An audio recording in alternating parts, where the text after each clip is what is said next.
ये देश है हमारा का दिवाली एडिशन। ये दिवाली श्री राम मंदिर वाली। रामाय रामभद्राय रामचंद्राय वेदसे रघुनाथाय नाथाय श्री सीताय पते नमः।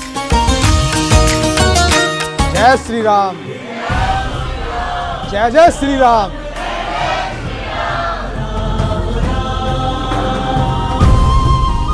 मैं बाबरी मस्जिद आज भी कहता हूं, मेरी आस्था है बाबरी मस्जिद। अरे अपने ही राम के नाम पे गरीबों को दे देते तेल तो शायद देश का ज्यादा भला होता। किसी को टेसुओं बहाने हैं, आंसू बहाने हैं, बहाता रहे, लेकिन रामलला विराजमान हो गए हैं। बाबर का ढांचा खत्म हुआ, रघुवर का मंदिर खड़ा हुआ।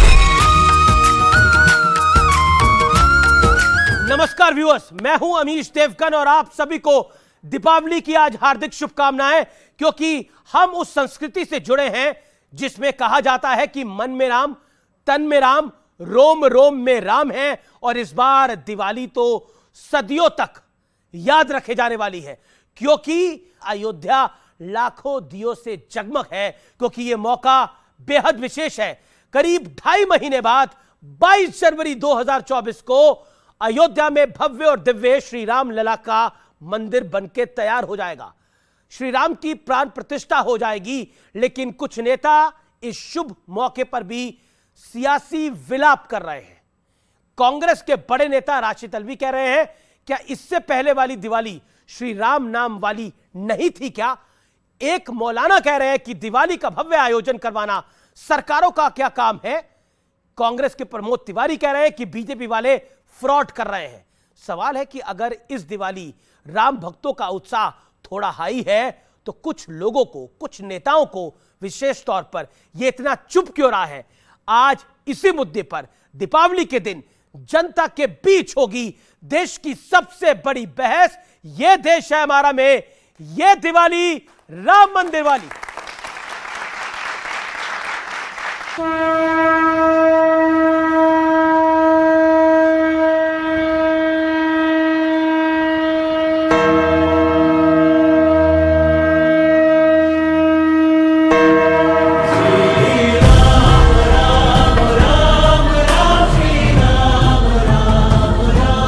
आजकल मैं जहां भी जाता हूं, वहां अयोध्या में बन रहे प्रभु राम के भव्य मंदिर की चर्चा चलती है।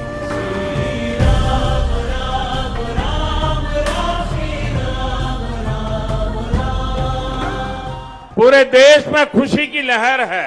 अयोध्या करती है आह्वान, ठाट से कर मंदिर निर्माण। सौभाग्य से भरे इस पावन कालखंड में मेरे मन में एक बात बार बार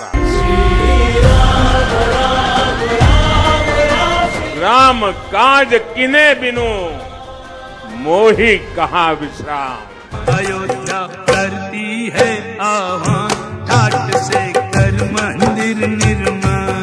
जिसके लिए हमारे पूर्वज बलिदान हुए थे, जिसके लिए उन्होंने संघर्ष किया था, जिसके लिए उन्होंने साधना की थी, हम अपनी आंखों से आज उस कार्य को मूर्त रूप होते हुए देख रहे हैं। हमें गर्व है कि राम मंदिर बना, पर राम मंदिर का ठेका क्या भारतीय जनता पार्टी ने लिया? इससे पहले की जो दिवालियां होती थी वो राम के नाम की दिवाली नहीं होती थी। क्या दिवाली पर भी राजनीति होगी? सरकारों का काम मंदिर मस्जिद बनाना या दिवाली मनवाना या भव्य राम मंदिर का उद्घाटन कराना, ये सरकारों के काम नहीं है। पार्टी का हिस्सा होने का मतलब ये नहीं है कि सच को सच और झूठ को झूठ ना कहा जाए। मैंने महसूस किया है कि कांग्रेस में कुछ ऐसे नेता हैं जिन्हें राम मंदिर से नहीं, राम से भी नफरत है। हिंदुत्व से नहीं, हिंदू शब्द से नफरत है।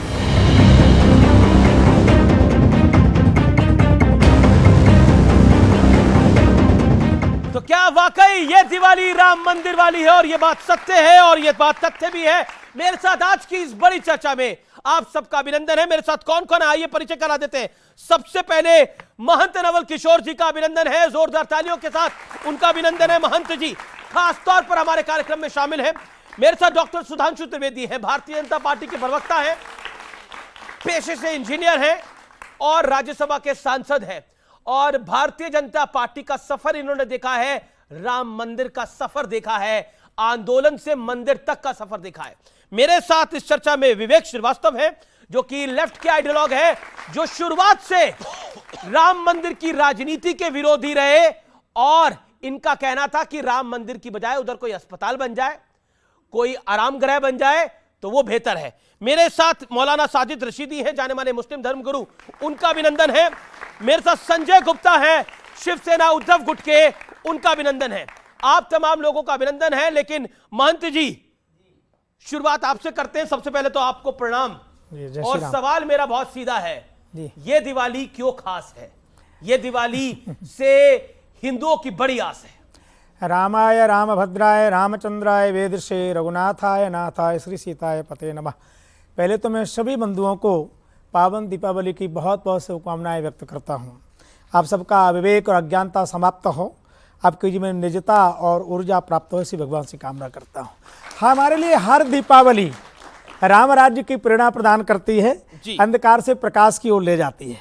हर दिवाली हर त्यौहार हमारे लिए महत्व रखता है, परंतु स्वाभाविक है जिस दीपावली के बाद भगवान श्री राघवेंद्र सरकार अपने पूरे परिवार के साथ विग्रह रूप में राम जन्म स्थान पर जहाँ 74 युद्ध लड़े गए, लाखों राम भक्त बलिदान हुए, उस जगह पर भव्य मंदिर बन रहा है तो स्वाभाविक है प्रसन्नता तो होगी ना, आनंद तो होगा ही होगा ना। और जहाँ पर लाखों की संख्या में दीप जल रहे हों, लोग घर पे दीप जलाते थे, अभी आपने देखा है 3-4 साल तो हो गए, ज़्यादा ही हो गए, हर वर्ष दीपों की संख्या बढ़ रही है। वो केवल सामान्य कोई दीप नहीं है, हर साल रिकॉर्ड बन रहा है। वो ज्ञान के दीप हैं, विवेक के दीप हैं, जागृति के भी दीप हैं। और दीपक तो अंधकार को समाप्त करता है ना।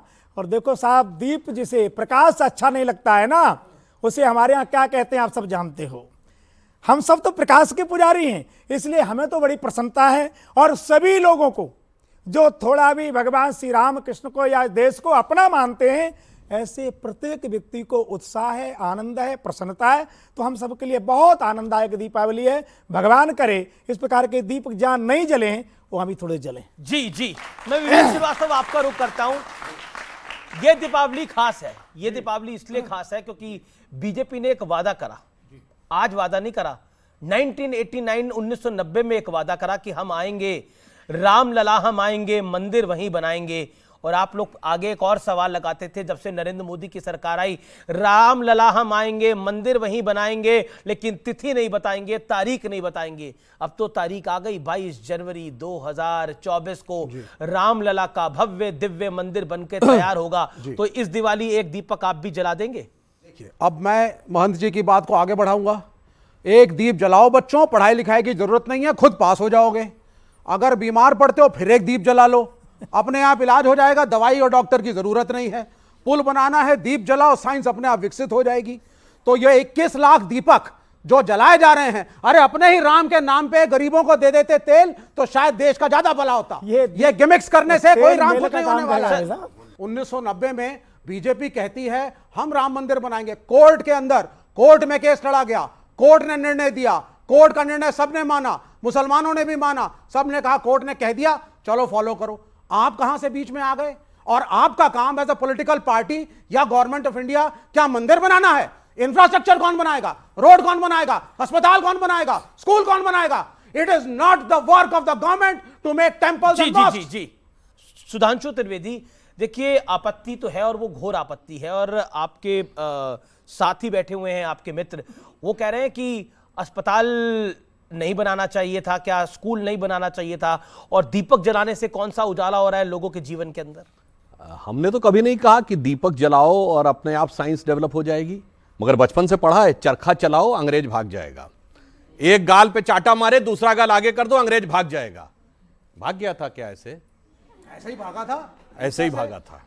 मान्यवर, वास्तविकता यह थी कि अगर महात्मा गांधी ने उस चरखे को प्रतीक बनाया था जहां पूरे राष्ट्र की भावनाएं संवेदना के साथ आके जुड़ी और उससे वो एक शक्ति मिली, नैतिक शक्ति, कि अंग्रेजों को भगाने में सफल हुए, उसी प्रकार ये दीपक एक प्रतीक है जहां से सभी के मन में एक ज्योति उत्पन्न होती है कि वो खड़े हो राष्ट्र के लिए। मगर कुछ लोग ऐसे होते हैं, जो अभी महंत जी कह रहे थे ना, कुछ लोगों को दीपक की रोशनी नहीं अच्छी लगती, उनको अंधेरा ही अच्छा लगता है, जिनके लिए रामचरितमानस में कहा गया, शब्द से न लिया जाए, सहज पाप प्रिय तामस देहा। जिनके मन में पाप होता है उनकी सहज प्रवृत्ति तामसी वैसे ही होती है, यथा उलूक ही तम पर नेहा। उलूक मतलब उल्लू की जैसे आसक्ति अंधेरे की तरफ होती है, कभी दीपक की तरफ नहीं होती है, वैसे कुछ लोग हैं सिर्फ अंधेरा देखते हैं। अब मैं जवाब देता हूं। इन्होंने बड़ा वाजिब सवाल किया कि राम मंदिर बनने से क्या हुआ था। जनाब, राम मंदिर ऐसे नहीं बना है। जब राम मंदिर बना है उससे पहले 4 करोड़ गरीब लोगों को प्रधानमंत्री आवास योजना के तहत आवास मिला है। उसमें 3 करोड़ महिलाएं हैं, मैं दावे के साथ कहता हूं, जिनका रजिस्ट्री में नाम लिखा हुआ 2014 से पहले गरीब वर्ग की 3 करोड़ महिलाएं ऐसी नहीं थी जिनका नाम उसमें लिखा हुआ हो। और आपने कहा इंफ्रास्ट्रक्चर, 37 किलोमीटर पर डे की रोड बन रही है। इंफ्रास्ट्रक्चर इन्वेस्टमेंट में हम इस समय नंबर 1 के देश हैं, अमेरिका के से ज्यादा। अब आइए, 5वीं बड़ी अर्थव्यवस्थाएं सुन लीजिए, 4थे बड़े स्टॉक एक्सचेंज बने हैं, 3रे बड़े ऑटोमोबाइल मैन्युफैक्चरर बने हैं, अरे चांद क्या छूते कोने को छूने वाले देश बने हैं। उसके बाद जाके यह राम मंदिर की स्थिति आई है। और मैं एक और बात, आप बोल रहे थे, मैंने बीच में नहीं बोला, क्या हम चांद पे नहीं गए? आप भी बोल रहे थे, जाके बच्चों से कहता हूं चेक करिए, चाइना इकोनॉमिक रिसेशन में है। अभी फिच ने रेटिंग जो है उसकी घटा के 5.2 से 4.5 की है, भारत की 5.5 से 6.2 की है। ये अंतर हो रहा है कि कैसे हम जी जी जी जी और आप अब आप जी जी जी एक लाइन जी जी 10 सेकंड और एक लाइन। आज की दिवाली क्यों अलग है? ये दिवाली आखिरी दिवाली, क्योंकि 2024 क्योंकि आखिरी दिवाली क्यों है? क्योंकि भगवान राम के, श्री राम लला विराजमान के भव्य मंदिर में स्थापित होने से पहले की अंतिम दीपावली है। क्यों अंतिम दीपावली? मैं क्यों कह रहा हूं ये दीपावली इसलिए महत्वपूर्ण है। आपने कहा पहली दिवाली नहीं थी, हां, किसी जमाने में ताला लगा था। जब हम लोग बचपन में नारा लगाते थे, लोकतंत्र की देखो शान, बंदी बने हुए भगवान। फिर उसके बाद ताला खुला तो हम लोग कहते थे, तेरे भी जो मंदिरों पे प्रतिबंध लगा हो तो हिंदू कहलाना हमें छोड़ देना चाहिए। यह स्थिति थी। उसके बाद टाट के छप्पर में रहे भगवान राम, और वो भी अगर फट जाता था तो कोर्ट जाना पड़ता था। और उसके बाद श्री राम लला विराजमान इस केस में खुद पैरोकार थे। शायद आप लोगों को नहीं पता होगा, one of the respondent for Shri Ram Lalla Virajman. मैं दुनिया में चुनौती से कहता हूं, हमारे ही भगवान एकमात्र हैं जिन्होंने कोर्ट में खड़े होकर अपना मुकदमा खुद लड़ा है, और पूरी मर्यादा के साथ, सारी कानूनी वैधताओं के साथ अब जाके मंदिर वो बना है। इसलिए मैं कहूंगा, एक वो भी दिवाली थी जब उजड़ा हुआ गुलशन था, रोता हुआ माली था, आज महका हुआ गुलशन है, बजती हुई ताली है। एक वो भी दिवाली थी, एक ये भी दिवाली है। तो एक वो भी दिवाली थी, एक ये भी दिवाली है। और आपने बोला कि दीपक जलाना, यही कहा गया ना कि दीपक जलाना सरकारों का काम नहीं है भाई। तो इफ्तारी करना सरकारों का काम होता था, जो इफ्तारी करी जाती थी। जवाब देना पड़ेगा इसका भी आपको। आप गरीबों को तेल देने के खिलाफ क्यों हैं? 21 लाख दिए जला करके तेल जला रहे हो, मिट्टी जला रहे हो। चलिए कोई बात नहीं, सुनते जाइए अभी आगे। इनको यही नहीं मालूम, मैं इनको काउंटर कर देता हूं। इनको मालूम नहीं भाई। पहली चीज, महात्मा गांधी का चरखा सिंबॉलिक नहीं था। वो कह रहे थे विदेशी वस्त्रों का बहिष्कार करो एंड मेक इन इंडिया करो। इनका मेक इन इंडिया नहीं कि मल्टीनेशनल को कह रहे हो आओ और 100% FDI। इनका मेक इन इंडिया नहीं, वो गांधी का मेक इन इंडिया था, और चरखा उसका प्रतीक था कि अपना सूत कातो और कपड़ा बनाओ। दूसरी बात, आप ये मुझे एक सवाल का मेरे भी जवाब दीजिए सर। आपने बोला गांधी जी तो चरखे से अंग्रेज भगा रहे थे, वो एक प्रतीक था।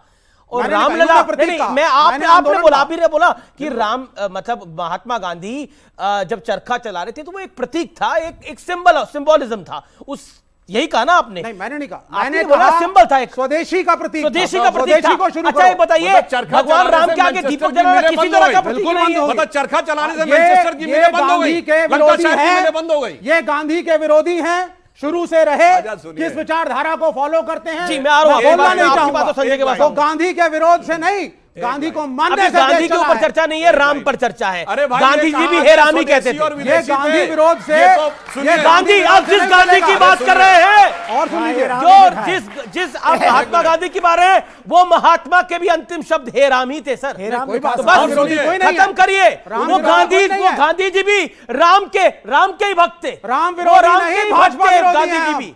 सुनिए, अरे ये ये देश दिवाली- राम का, ये ये दिवाली देश इनके राम लिए का, इसलिए मैं खास राम है। का, आप राम के, कहाँ जाएंगे हम? अरे भाई, ओके, भगवान सर। राम, सुनिए, एक सेकंड, एक महात्मा गांधी मैं बता का देता हूं। राजनीतिक दर्शन था राम राज्य, रोज का भजन था रघुपति राघव राजा राम, अंतिम शब्द था हे राम। मगर नेशनल और मल्टीनेशनल कहने वाले ये तो देसी पार्टी नहीं है, कम्युनिस्ट पार्टी ऑफ इंडिया। कोई जाके कुछ चेक नया कर ले। बोलिए। अपनी पार्टी का नाम बताओ। तो कम्युनिस्ट हम पार्टी ऑफ आपकी इंडिया। पार्टी का क्या नाम है? भारतीय जनता तो पार्टी। इंडिया भी तो यह भारत है। भारतीय कम्युनिस्ट पार्टी। इंडिया भी तो भारत दोनों में है। जमीन आसमान की बात है। इंडिया भारत नहीं है। हमारा, अरे अब आप शांत होइए ना, अब उनको आने अरे दीजिए। इंडिया भारत नहीं, ये है इंडिया भारत नहीं है भाई। Of India. अब इतना डर गए INDIA इंडियन से। कम्युनिस्ट पार्टी नहीं है। अरे जी, वो आपको की फंसा पार्टी रहे से हैं। इतना डर मैं गए। फिर आपको अच्छा, क्वेश्चन कर रहा हूं, भारत आपको ही फंसा नहीं दिए।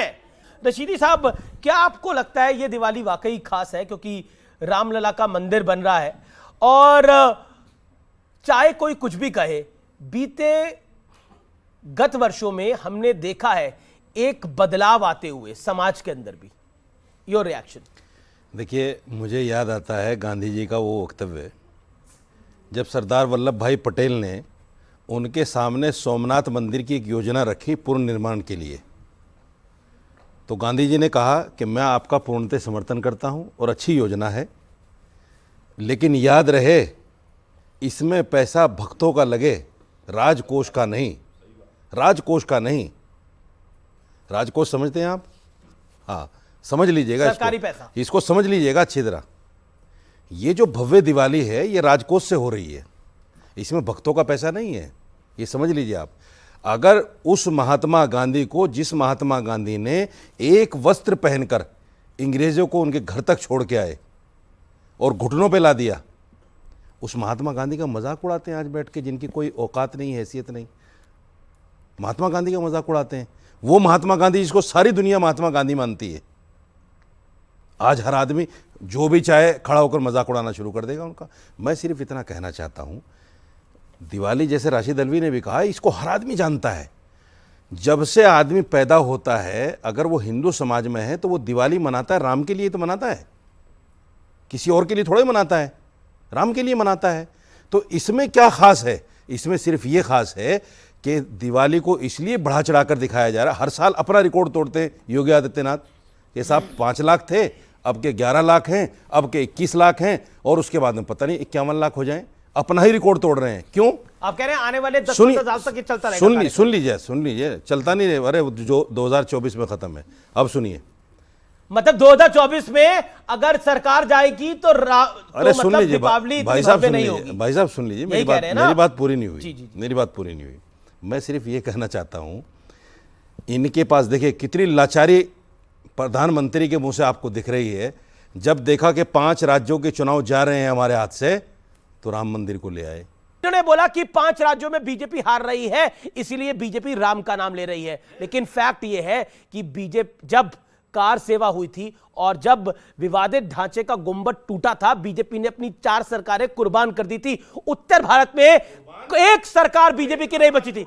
यस यस, क्या गिर गई थी सरकारें? कौन सी सरकार कुर्बान करी थी? गिरा दी गई थी सरकारें। उस वक्त में सुनिए, उस वक्त में तत्कालीन मुख्यमंत्री ने हलफनामा दिया था कि मैं मस्जिद नहीं गिरने दूंगा, कि मैं मस्जिद नहीं गिरने दूंगा। राजस्थान मध्य प्रदेश झूठ मत बोला करो, झूठ मत बोला करो। एक भी सरकार नहीं गिराई थी, उत्तर झूठ प्रदेश मत के बोला मुख्यमंत्री करो। लिख के दिया, बाकी 3 राज्यों में क्या था? यस, बाकी 4 सरकार क्यों गिराई गई? एक सेकंड, बाकी 4 सरकार क्यों गिराई गई? आप पढ़ के नहीं आए, बाकी 3 सरकार क्यों आप गिराई पढ़ गई? के नहीं आए हो। ज्यादा पढ़ के आया हूं। नहीं, क्योंकि बाकी 3 सरकारें क्यों गिराई गई? एक भी सरकार नहीं बाकी 3 गिराई। सरकारें क्यों गिराई गई? हल्फनामा तो एक ने दिया था ना, उन्होंने कहा था हम गोली नहीं चलाएंगे। किसने? गोली नहीं चलाई, उसमें क्या नहीं, उसने कहा था मस्जिद नहीं भैया टूटने दूंगा। 1528 से लड़ रहे हैं 92 तक। पूछिए सुधांशु, आप बताइए क्या हुआ था तब, क्योंकि आप तब भी आपको पता है क्या हुआ था। बहुत एक्टिवली इन्वॉल्व था। मैं आपको बताऊं, 6 दिसंबर से 2 दिन पहले 4 दिसंबर 1992 को शेषाद्री जी की लखनऊ संघ कार्यालय में प्रेस हुई थी, और प्रेस वालों ने पूछा था, मुझे याद है शायद टाइम्स ऑफ इंडिया का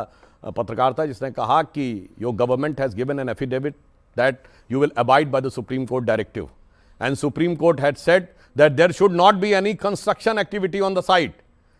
तो उन्होंने कहा कि we will strictly abide by the Supreme Court directive and we will not do any construction activity. Then how you will perform the car seva? उन्होंने कहा we will do some pre-construction activity. तो वो एक अलग बात है। मैं ये कहना चाहता हूं जो बात तो आपने बात कही, मैंने गलत कल्याण सिंह जी ने उसको ओन किया। सर मैंने गलत नहीं बोला ना, नवल किशोर जी ने गलत बोला कि नहीं बोला? भाई अपने कहा कि गोली चलाना कोई निर्माण नहीं किया, गोली चलाने के लिए आप सुनिए। नहीं सर, हलफनामा गोली चलाने के लिए था क्या? आप डिस्टर्ब कर रहे हैं। ये झूठ क्यों बोलते हैं डिबेट में? झूठ आप बोल रहे हैं। सुप्रीम कोर्ट ने अपने जजमेंट में हलफनामा दिया था, मस्जिद नहीं टूटने उसने कहा था गोली चलाने की तो बात ही नहीं थी। विवादित ढांचा, और ये बाबरी मस्जिद कहते हैं। गोली चला, सुप्रीम कोर्ट का बाबरी मस्जिद आज भी कहता हूं। सुप्रीम कोर्ट ने हमेशा डिस्प्यूटेड, मैं बाबरी मस्जिद आज भी कहता हूं। बाबरी मस्जिद मेरी आस्था है बाबरी मस्जिद, और आप रोक नहीं सकते। ये संविधान नहीं इजाजत है मुझे, मेरे संविधान में मुझे इजाजत है। बाबर ने ऐसा क्या करा? बाबर ने ऐसा क्या करा कि उसमें आस्था है? राम कमाल की बात है। अभी बहुत ज्ञान दे रहे थे कि इतने दिए जलाए, वो तेल गरीबों में क्यों नहीं बांट देता? अभी देखिए, मैं पूछूं, ये बकरे काटे जाते हैं तो उसकी बजाय गरीबों को नहीं तकसीम कर दिया जाता है?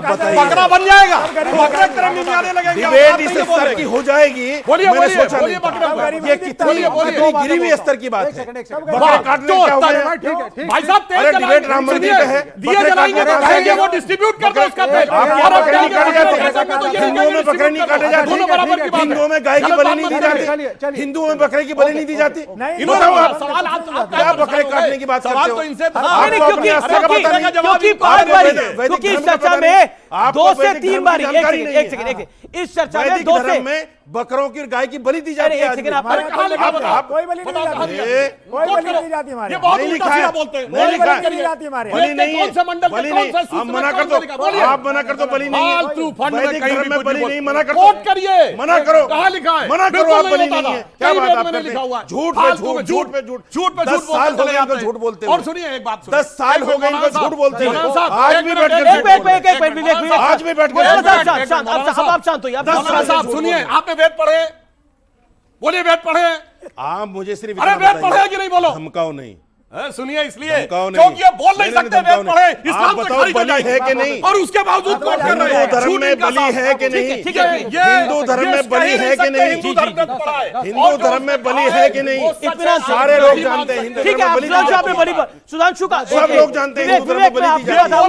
फिर मैं ऑडियंस के पास सवाल लेने आ रहा हूँ। आपके कोई सवाल है? संजय गुप्ता इंतजार कर रहे हैं। संजय गुप्ता, वो बेचारे, वो देखिए, वो गठबंधन में भी अलग थलग हो गए, चर्चा में भी अलग थलग हो गए। लेकिन संजय गुप्ता कर दिया सर, नहीं, मैंने नहीं करा, आप खुद अलग हो गए सर। मैं अलग नहीं हुआ, जो आज भी जो सबसे बड़े हीरो थे, आज क्या हो गया? सबसे पहले तो मैं कहूंगा कि जय श्री राम, जय श्री राम, जय श्री राम।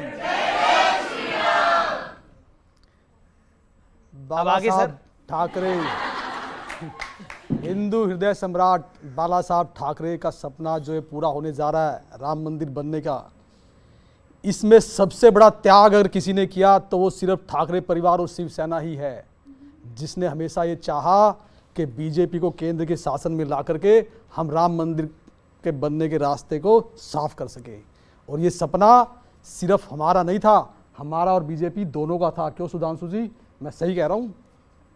और गठबंधन में चाहे भले ही हम बीजेपी के साथ थे, या आज आप इसलिए हमें कहते हैं क्योंकि शायद कांग्रेस के साथ गठबंधन में कुछ मामलों में है, तो आपको लगता है कि, लेकिन गठबंधन में चाहे बीजेपी के साथ रहे चाहे कांग्रेस के साथ रहे, राम मंदिर पर हम जैसे खड़े थे आज भी वैसे ही खड़े हैं। किसी के साथ गठबंधन में जाने से मुद्दे नहीं बदलते। इस देश में सिर्फ एक ही पॉलिटिकल पार्टी ऐसी है जिसने, ठाकरे परिवार और पॉलिटिकल पार्टी ऐसी है जिसने प्रभु श्री राम के मंदिर के लिए 1 करोड़ रुपए का चंदा दिया। इसके अलावा आप दूसरी पॉलिटिकल पार्टी आप मुझे बता दीजिए जिसने 1 करोड़ रुपए का चंदा प्रभु श्री राम के लिए दिया हो। और आज भी कांग्रेस के गठबंधन और कांग्रेस के समर्थन से उद्धव जी जब मुख्यमंत्री बने थे, ये तब किया था, ना कि। और मतलब आप कह रहे हैं कि आपके गठबंधन का पार्टनर कांग्रेस राम मंदिर के विरोध में है, उनको नाराज करते हुए उद्धव जी ने दिया था। कितनी बड़ी हिम्मत किसी के नाराज होने ना होने पर शिवसेना ने या ठाकरे परिवार ने कभी ये सोचा ही नहीं। कोई नाराज होता हो ना होता ना हो, परंतु प्रभु श्री राम के मंदिर के लिए जैसे तटस्थ पहले थे वैसे ही आज भी हैं। आज भी कुछ मामले में पर आपके बदलाव। गठबंधन के पार्टनर तो कह रहे हैं कि राम से क्या हो जाएगा, दिए जलाने से क्या हो जाएगा। जो ये कहते हैं, ऐसे बहुत से लोग हैं ये हमारे देश ऐसे के बहुत अंदर। से लोग नहीं सामने बैठे भाई। मैं इन्हीं को कह रहा हूं, इन्हीं को भी कह रहा हूं, और जो ऐसे लोग हैं, बहुत से लोग ऐसे कहते हैं, हमने इनका समर्थन नहीं किया। मैं उनसे सिर्फ एक ही सवाल पूछता हूं कि हमारे घरों के अंदर ना हमारे बुजुर्गों की फोटो टंगी होती है, जो जिनको हम पूछते हैं, जैसे भी कोई एक भी आदमी मुझे ये कह के दिखा दे कि अपने पड़ोसियों की फोटो की, अपनी पड़ोसियों की फोटो उन फोटो के ऊपर लगा दे, वो जो ये कहते हैं अपने पड़ोसियों की, किसी दूसरे रिश्तेदार की उसके ऊपर लगा दे उस फोटो को हटा करके, तो मैं मान जाऊंगा कि इनके स्कूल वाली बात और विद्यालय वाली बात और दूसरी बात है कि हाँ ये ठीक कहते हैं, गलत कहते हैं। यहाँ पर प्रभु श्री राम का गलत जन्म के हुआ। साथ क्यों हैं आप लोग? गलत के साथ नहीं है हम। तो क्यों नहीं साथ नहीं है गलत कि इंडिया बातों के अलायंस साथ में नहीं आप है लोग? हम। देखिए, एक घर में 4 पॉलिटिकल पार्टियां, देशद्रोही पार्टियां तो नहीं है ये हिंदुत्व विरोधी हैं, ये हिंदुत्व विरोधी पार्टियां हैं, लेकिन इनके हिंदुत्व विरोध को हमने कभी समर्थन नहीं किया। हम हमेशा हिंदुत्व विरोधियों के साथ ही खड़े रहे। रामलला का मंदिर जैसे जैसे बन रहा है, कई सारी धुंधे क्लियर हो रही है। हिंदुत्व विरोधी है आप। ये बीजेपी नहीं कह रही, आपके गठबंधन का एक पार्टनर कह रहा है कि आप लोग हिंदुत्व विरोधी है, कांग्रेस हिंदुत्व विरोधी है। भाजपा के हिंदुत्व के बिल्कुल खिलाफ हैं। इनके क्या, इनका क्या? के कोई खिलाफ नहीं है। शिवसेना के हिंदू धर्म के देखिए, बिल्कुल कुछ पॉलिटिकल पार्टी ऐसी हैं, जो हिंदुत्व है, कुछ पॉलिटिकल पार्टी ऐसी हैं, संजय गुप्ता का जवाब सुन लीजिए जरा। कुछ आप ही के पॉलिटिकल पार्टनर हैं। पार्टियां ऐसी हैं जो आज अस्तित्व में नहीं है, और उनका सिर्फ एक ही कारण है जो अस्तित्व में नहीं है, जो विलुप्त होते जा रहे हैं। सिर्फ एक ही कारण है कि वो हिंदुत्व विरोधी है और राम मंदिर के विरोधी है। महंत नवल किशोर जी, क्या आपका हिंदुत्व इसमें विश्वास करता है कि कॉन्स्टिट्यूशन को तोड़ करके एक भीड़ जाए और बिना कोर्ट के ऑर्डर के ढांचों को तोड़े? ये बताओ 1528, सुनो पहले, और दूसरी बात, 1528 में वीर बांकी ने किस कोर्ट में लिखित में लिया था? कहां से तोपे लगा दी थी? भैया कम से कम 30,000 मंदिर तोड़े हैं। ये हमारी आस्था का विषय है और हमने कोर्ट का आप कॉन्स्टिट्यूशन को नहीं मानते। सुन लो पहले, हमने किसी कोर्ट का, किसी कानून का अपमान नहीं किया, किसी कोर्ट का अपमान नहीं किया। वहां हम केवल कार सेवा करने के लिए गए थे, कार्यकर्ताओं को रोका गया। भीड़ लेकर गए थे और आपने हमारा अधिकार है, प्रजातंत्र का काम ना करते हो। करके गए और डेमोक्रेसी पार्टियां करते हो, वो कानून भी है, देश का राजनीति, देश का मंदिर बन रहा है सर, चलाता है, मंदिर बन के तैयार हो रहा है, वो कानून के दायरे में। मोदी जी और योगी जी ने हमारे सपने को, जिसको साकार किया है, और भी देश के अंदर, जो कि मैं कहना चाहूंगा, आज मैं 60 इयर्स का हो चुका हूं और पिछले काफी सालों से मुझे इतनी नॉलेज नहीं थी, जो 10 साल में मुझे नॉलेज आई है। जितना हमारे देश के अंदर हो रहा है, जितने रोड बन रहे हैं, मैं आज दिल्ली बदरपुर बॉर्डर के आसपास रहता हूं, जो 40 साल पहले चाहे वो कांग्रेस ने पास किया हो चाहे किसी ने किया हो, वो सपने मोदी जी ने पूरे किए हैं पूरे देश के अंदर। तो ये देखिए, ये चाहे सड़क निर्माण हो, चाहे मंदिर निर्माण हो, एक 60 साल के व्यक्ति हैं, मैं उनका नाम नहीं पूछ रहा, 60 साल के व्यक्ति है, वो कहते हैं कि हम तो इतने सालों तक इंतजार करते रहे, लेकिन बनवाया तो इस मोदी नहीं, इस अमित शाह नहीं, इस योगी आदित्यनाथ नहीं। बड़प्पन सुन लीजिए, इस देश सुनिए, एक सेकंड, 10 सेकंड बोल रहा हूं मैं सिर्फ।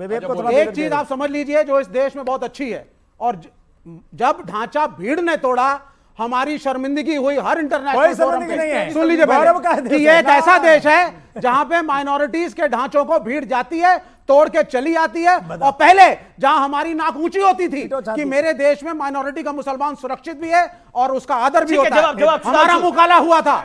सर एक मिनट सुनिए, आज एक अपना घर बनाते हैं, आपको खुशी होती है, आपके परिवार को, बच्चों को खुशी होती है। ये तो राष्ट्र का निर्माण, जिन्होंने देश पे मतलब जो है सनातन धर्म की स्थापना की, हमारे श्री राम का अगर मकान बन रहा है, घर बन रहा है, तो आपको आपत्ति क्या है? कोई आपत्ति नहीं है। नहीं, आप ये जो आप डिबेट कर रहे हैं, ये आपत्ति है आपको? आप मानते हो राम, आप ये मानते हैं राम हमारे हैं? नहीं, आपके हैं, बिल्कुल नहीं, आपके राम नहीं है क्या? सबके हैं, आपके राम नहीं है। देश में राम की पूजा होती है, राम के कोई खिलाफ नहीं है, आपको दिक्कत राम के कोई खिलाफ नहीं है, आपको राम के नाम पे वोट के खिलाफ है, राम हमारे, राम के नाम पे राजनीति।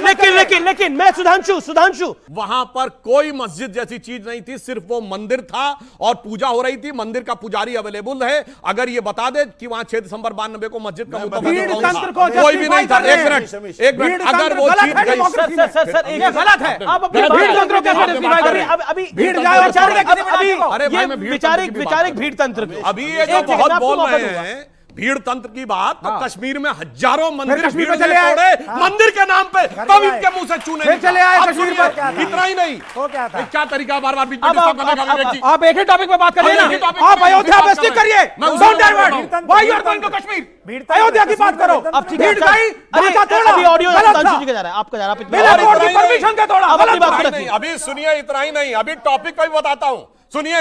और चरारे शरीफ जैसी मजार जला के खाक कर दी गई, कोई नहीं बोला। और मुंह काला की बात मुझे याद है, 11:15 बजे रात को बाला साहब ठाकरे जी का स्टेटमेंट मैंने रेडियो पे सुना। हमारे नेता डिफेंसिव में थे। बाला साहब ठाकरे जी से पूछा गया कि आपके पार्टी पे आरोप है कि आपके कारसेवकों ने वो ढांचा गिराया, तो बाला साहब ठाकरे जी ने कहा कि अगर मेरे कारसेवकों ने गिराया है तो मुझे इस पे गर्व है। बताओ किसका मुंह काला? इनका बोलो, आप बोल मुंह दीजिए। किसका काला? आप समर्थन में हैं, आप समर्थन में हैं, आप समर्थन में हैं, इसके बाद साथ आप समर्थन में हैं, मुंह काला तो करके इसका साथ में मतलब बैठे भाजपा, हुए। मैं आ रहा हूं, आपको बता रहा हूं, लेकिन इस फेवर में भीड़ जाए और ढांचे तोड़े। लेकिन अब ये देश है हमारा, में रुकेंगे एक अंतराल के लिए, लेकिन अंतराल के उस पर जनता जनार्दन की होगी राय, जनता जनार्दन के होंगे सवाल, युवाओं के होंगे सवाल। आप देख रहे हैं ये दिवाली राम मंदिर वाली। उद्धव ठाकरे की पार्टी के नेता कह रहे हैं कि हमें अपने साथ अब आप ले लीजिए। नहीं, ले लीजिए नहीं कह रहा हूं मैं, ना मैंने नहीं कहा ले लीजिए। क्या कह रहे हैं? मैं ये नहीं कह रहा हूं ले लीजिए, मैं तो ये कह रहा हूं कि वो भाई, मैं तो ये कह रहा हूं कि वो भाई जिसने 25 साल, चाहते हो? जिसने, एक मिनट रुकिए, कहना आपका क्या दान चाहते नहीं है हो भाई?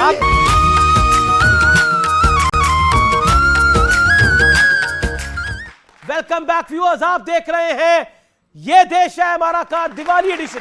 मैं आपको सुना रहा हूं एक भजन गायक कन्हैया मित्तल ने क्या कहा राम मंदिर के बारे में, और मुझे लगता है वो हर देशवासी को आज सुनना चाहिए, रिकॉर्ड का बटन ऑन करना चाहिए, और यहां पर जो व्यूअर्स बैठे हैं उनकी भी मैं राय लूंगा। और मेरे को पूरी उम्मीद है कि आप लोग शालीनता से इस चर्चा को आगे बढ़ाएंगे, जो सबसे महत्वपूर्ण है। आइए सुनते हैं कन्हैया मित्तल ने ऐसी क्या बात बोली है जो आपको सुननी चाहिए। समझना पड़ेगा इस बात को, 500 साल तक राम तंबू में थे, किसी का दिल नहीं दुखा, किसी का दिल नहीं दुखा। एक बच्चे की शादी को 10 साल हो जाए, उसकी धर्मपत्नी भी पूछने लग जाती है हमारा खुद का मकान कब होगा, कब तक किराए के मकान पे रहेंगे, मेरी रसोई कहां है, तुम्हारे छोटे भाई का कमरा कहां है। वो सीता भी रोज राम को पूछती होगी कि राम, देश हमारा है, अयोध्या हमारी है, मगर हमारा महल कहां है, हमारा महल कहां है। सीता कहती होगी कि राम, त्रेता में तो हनुमान था, उसने हमारा राज्याभिषेक करवा दिया, क्या इस कलयुग में कोई आएगा जो हमारा राज्याभिषेक कराएगा? तब राम कहते होंगे सीता चिंता मत कर, गुजरात से नरेंद्र मोदी आ रहा है जो हमारा करेगा। आप लोग युवा पीढ़ी के हैं, आपको क्या लगता है राम मंदिर बनने के मायने क्या है? सर, राम मंदिर एक तो पहली बात बनना चाहिए, बन चुका है, क्योंकि वहाँ पर वह हमारी राम जी की भूमि है। और विवेक श्रीवास्तव जी कह रहे थे कि बाबरी मस्जिद का विवादित जो ढांचा था वह तोड़ दिया गया, वहाँ पे पहले मंदिर था, उसके सबूत हैं। आपको वह बाबरी मस्जिद जो टूटी उसके बारे में पता है, उसके मंदिर के बारे में नहीं पता। जी। और मैं आपको मौका दूंगा, आप और किसी का कोई पॉइंट, कोई अपने बात रखना चाहता है? सर, मैं ये कहना चाहता हूँ, जैसे चाइना की लाइटों को छोड़ के हर घर में दिए जलने चाहिए, और राम लला के मंदिर के लिए हम बहुत उत्सुक है, और बीजेपी पार्टी को हमारा बहुत बहुत धन्यवाद। जी। आप कह रहे हैं कि चाइना का सामान छोड़ के वोकल फॉर लोकल होना चाहिए, तो आप सब भी वोकल फॉर लोकल है? तो घर में भारत का सामान लेकर आ रहे हैं? चलिए, वोकल फॉर लोकल कौन कौन है, कौन कौन अपने घर में कौन कौन सी चीज लेकर आया है, बताए।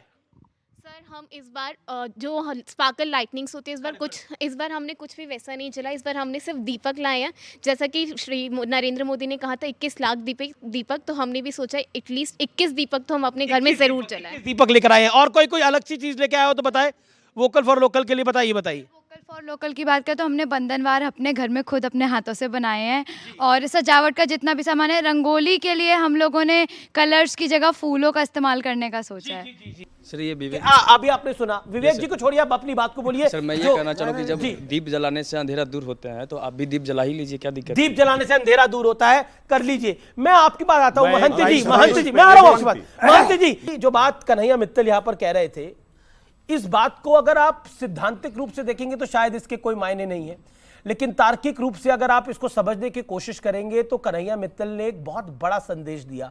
कोई सामान्य घर होता है, यहां पर भी बड़े सारे लोग होंगे, वो कहते हैं, अपना माँ बाप कहते हैं कि बेटा अब तुम कमाने लग गए हो, अपना घर बना लो, ब्याह हो गया है, अपना घर बना लो, अपनी रसोई सजा लो, ये सब कर लो। लेकिन शायद ये किसी ने सोचा नहीं, किसी को आभास नहीं था। हम सब बड़े घर में रहते हैं, हम सब अच्छे घरों में रहते हैं, अपना काम करते हैं, लेकिन रामलला को अपना मकान, अपना महल, अपना मंदिर अब मिलेगा। मान्यवर, ऐसा है, हमने कहा कि जब से हमारा मंदिर टूटा सा 1528 से निरंतर हम युद्ध करते रहे, लड़ते रहे, पर क्या है कि स्वतंत्रता के बाद इस देश में दुर्भाग्य से हिंदुत्व की बात करना, हिंदुत्व को एकत्र करना एक ऐसा मानने लगे थे कि ये चिमटा से छुओ मत, विशेषकर राजनीतिक लोग कॉम्युनल हो जाए। हाँ, विशेषकर राजनीतिक लोग डरते थे, डरते थे लोग। निरंतर समाज को विश्व हिंदू परिषद ने पूरे समाज को एकजुट किया और गांव गांव हम गए, सलाह लेकर के गए, राम ज्योति लेकर के गए कि भाई राम हमारे आराध्य हैं, राम हमारी अस्मिता है, राम के बिना राष्ट्र का निर्माण संभव नहीं है, विचार परिपक्व संभव नहीं है, बिना रामत्व के हमारी न गति न मति कुछ प्राप्त हो ही नहीं सकती है। और लोगों ने इस बात को समझा। हमने कभी भी किसी संविधान का दुरुपयोग नहीं किया, किसी को कभी किसी आस्था का आघात नहीं पहुंचाया। हमने केवल समाज को जागृत किया और प्रेरित किया। उस प्रेरित का परिणाम है हिंदू जागृत हुआ, भव्य मंदिर का निर्माण हो रहा है। और उन्होंने कहा है कि कोई भी पत्नी पूछती तो होगी जब उसका छत से पानी टपकता होगा कि हमारा घर कोई पक्का नहीं होगा, ये छप्पर नया नहीं होगा। उन्होंने जो कहा है बिल्कुल मार्मिक कहा है और हमको संदेश दिया है कि हमें स्वाभिमान के प्रतीक के साथ जुड़ना चाहिए। इसलिए मैं नौजवानों को कहूंगा, आइए जनवरी में भगवान की प्राण प्रतिष्ठा समारोह में हम भी जाकर के कुछ सेवा कर पाए, भगवान के राम के कार्य पर आइए। ठीक है, अब आदर करते हैं सर, अब आप शांत रहिए ना उनकी बात। आइए अयोध्या और समारोह में सम्मिलित हो जाइए। पक्का आपके पास आऊंगा, उसके बाद मैं आपके पास आता हूं। जो संदेश दिया गया उसके कोई बहुत बड़े मायने ना हो, लेकिन एक बात तो सत्य है कि गुजरात से नरेंद्र मोदी आया और उसी नरेंद्र मोदी के शासनकाल में यह मंदिर बनके तैयार हो रहा है। भाई साहब, जब 9 नवंबर 2019 को सुप्रीम कोर्ट ने जब फैसला सुनाया, उसके कुछ तथ्य मैं आपके सामने रखना चाहता हूं। ये सुप्रीम कोर्ट के जजमेंट में मौजूद है, आज भी पब्लिक डोमेन में है, कोई भी देख सकता है। सबसे पहली बात जो सुप्रीम कोर्ट ने कही वो कही कि हमें ऐसा कोई सबूत नहीं मिला कि मंदिर तोड़कर मस्जिद बनी हो, नंबर 1। दूसरी बात सुप्रीम कोर्ट ने कही कि 1949 में जो मूर्तियां रखी गई वो गलत तरीके से रखी गई। तीसरी बात सुप्रीम कोर्ट ने कही कि 1992 में जो बाबरी मस्जिद टूटी वो इल्लीगल तरीके से, इल्लीगल शब्द है, इल्लीगल तरीके से तोड़ी गई। और चौथी बात सुप्रीम कोर्ट ने यह कही कि जो लोग इस मस्जिद को तोड़ने में, इस ढांचे को तोड़ने में शरीक थे, उनके खिलाफ कार्रवाई होनी चाहिए। ये 4 मुख्य बिंदु कोर्ट ने कहा। अब सुनिए सर, सुनिए, धैर्य रखिए। फिर कोर्ट के पास एक विशेष अधिकार होता है 142। कोर्ट ने कहा कि मेरा ये विशेष अधिकार है 142, इसलिए मैं ये जमीन रामलला को देता हूं। अब सुन लीजिए दूसरी बात, नरेंद्र मोदी आए लेकिन राम जी के खड़ाऊ पर पैर रखकर आए और सरकार बनी। और आज भी देखा ना लाचारी आपने, जब देखा 5 राज्य निकल रहे हैं तो राम जी का ही नाम लाचारी नहीं, विचार है, राम जी का ही नाम लिया। ये लाचारी है, ये मजबूरी है। और 5 राज्यों के बाद मैं दावे के साथ कह कानून ऐसे ही कह देगा 2024 में बत्ती अयोध्या में आओ, साथ रखे वहां पर बत्ती अभी जाके देख लो। नहीं, राम जी ने सरकार बनवाई, नरेंद्र मोदी राम जी की खड़ाओं पे पैर रख के आए हैं। सुनिए, ऐसा कोई बना नहीं है जो राम जी की खड़ाओं पे पैर रख सके। पहली बात, सुनिए इस बात को। दूसरी बात, नरेंद्र मोदी राम का सहारा ले सकते, आप ये बोल सकते थे राम जी की खड़ाओ आराध्य है यहाँ के करोड़ों हिंदुओं के लिए, करोड़ों सनातनियों के लिए। देखिए, इसमें मजाक की बात नहीं है, घुमा दिया, मजाक की बात नहीं है। इतना तो डिफेंस ये भी नहीं करते जितना आप, क्योंकि ये किसी के धर्म की बात है। इतना तो ये भी नहीं करते जितना आप करते हो। कमाल है, हिंदू धर्म की बात है। बिल्कुल कमाल हो गया। इतना तो सुधांशु भी नहीं बोलते बीजेपी के लिए जितना आप बोल जाते हो। हद हो गई भाई। अब हद मैं बताता हूं, इन्होंने जहां झूठ बोला, सुप्रीम कोर्ट ने यह कहा, मैंने झूठ बोला, बात तो पूरी होने दीजिए, उसके बाद आपको गलत। अब आपके बीच में वो नहीं बोले, सुप्रीम कोर्ट सुप्रीम कोर्ट ने यह लिखा कि कोई आर्कियोलॉजिकल एविडेंस नहीं मिला है, पुरातात्विक साक्ष्य। मैंने क्या कहा? आपने कहा कोई सबूत नहीं मिला, उन्होंने कहा आर्कियोलॉजिकल। और फिर आप बोल रहे थे मैंने एक्सेप्ट नहीं किया। इसमें मैं बता रहा हूं, फर्क समझाइए ना। फर्क बताता हूं। फर्क समझाइए क्या होता है कि खुदाई में नीचे कुछ दिखे। आज मैं आपसे कहता हूं 6 दिसंबर 92 से पहले वहां पे कोई ढांचा था, इसका कोई पुरातात्विक सबूत आज नहीं है। सिर्फ डॉक्यूमेंट्री एविडेंस है, सिर्फ लिटरेरी एविडेंस है, आर्कियोलॉजिकल एविडेंस नहीं है।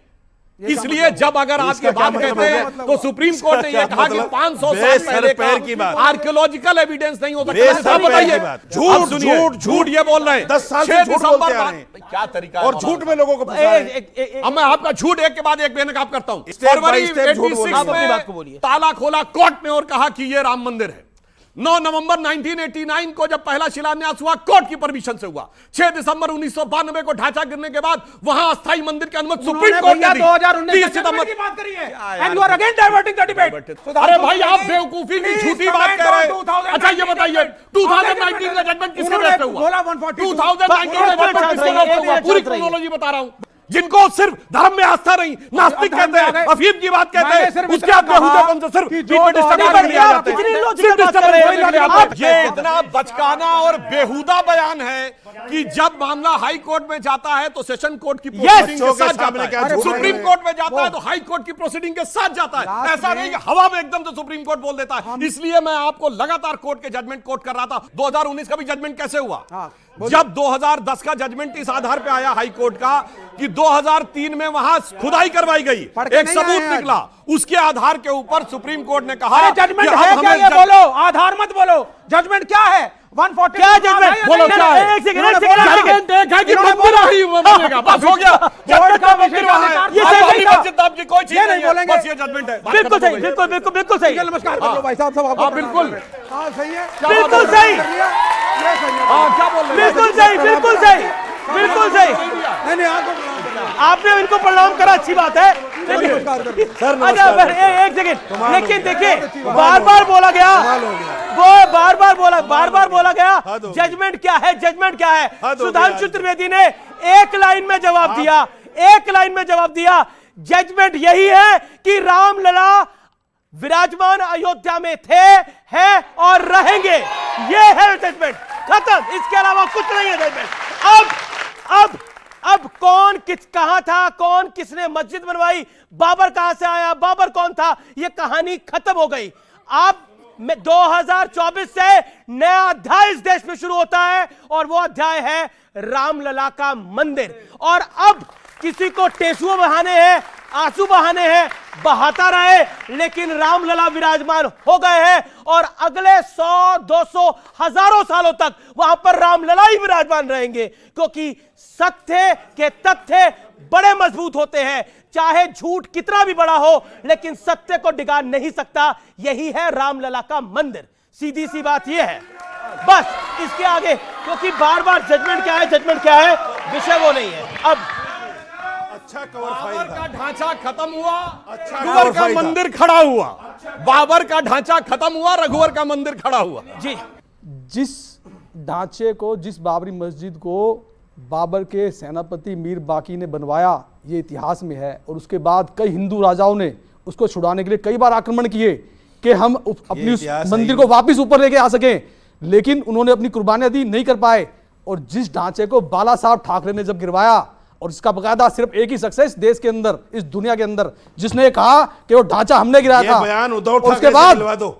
और उसके बाद ये बयान उद्धव ठाकरे से दिलवा दो आप। उसके बाद अरे आपके सामने दे रहे हैं उनके प्रवक्ता, दे तो रहा हूं, नेशनल चैनल पे दे रहा हूं, नेशनल चैनल पे दे रहा हूं। और क्या मैं कोई गुफा में दे रहा हूं क्या? कौन जानता मैं किसी गुफा में नहीं दे रहा, मैं किसी गुफा में नहीं दे रहा, प्रवक्ता नेशनल चैनल पे बैठ के दे रहा उद्धव ठाकरे से दिलवा दो, उद्धव ठाकरे से बयान दिलवा दो।